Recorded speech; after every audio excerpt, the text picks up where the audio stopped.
Olá, para quem não me conhece, prazer, eu sou a Natália, sou enfermeira responsável aqui no colégio pelo berçário e eu queria conversar um pouquinho com vocês sobre um tema que traz algumas dificuldades de manejo, além de dúvidas entre escola, pais. É um tema bastante comum nas crianças do berçário e principalmente nas crianças de toda a primeira infância, né? O que abrange a educação infantil, que é a febre. Então, primeira coisa, o que é a febre? A febre é uma reação normal e esperada de um organismo saudável quando ele entra em contato com alguns patógenos, alguns micro-organismos que trazem doenças para o nosso corpo.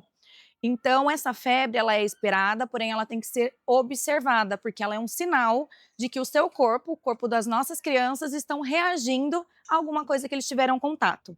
Então, desde os bebês até toda essa primeira infância, é natural que por várias vezes essas crianças apresentem febres. E cada organismo reage a essa febre de um jeito. Então, sim, ela é uma situação esperada e que precisamos observar. E por que a criança não pode vir para a escola com febre?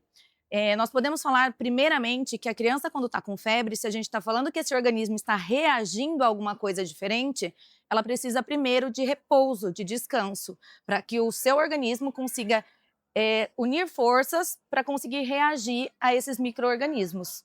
Então, essa criança precisa de repouso, de descanso, e muitas vezes aqui no colégio a gente não consegue garantir isso. Quando a gente fala das crianças pequenas, principalmente dos bebês, eles ficam mais manhosos, eles querem colo, querem descansar, e aqui a gente tem atividades propostas para todas as faixas etárias, inclusive para os bebês. Então, muitas vezes a gente não consegue garantir esse repouso necessário. E uma segunda preocupação é, se esses micro-organismos estão dentro dessa criança, né, estão ali se manifestando, a gente precisa saber qual é esse micro-organismo. Então, podem sim ser doenças que podem ser transmitidas de criança para criança.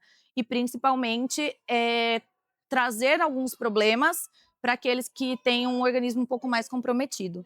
Mas o que é importante? Que a gente observe, que essa criança seja encaminhada para o pediatra e que esse pediatra possa fazer toda a orientação para essa família. E aí, depois dessa febre, depois de recuperado, quando essa criança pode voltar para o colégio? Ela pode retornar assim que o seu pediatra, primeiramente, der essa liberação. Em segundo momento, se só observado em casa, quando essa criança ficar 24 horas sem febre, sem o uso de remédio para baixar a temperatura. Então, depois dessas 24 horas sem febre, sem remédio, aí sim, com segurança, essa criança pode retornar para o colégio e para todas as suas atividades normais.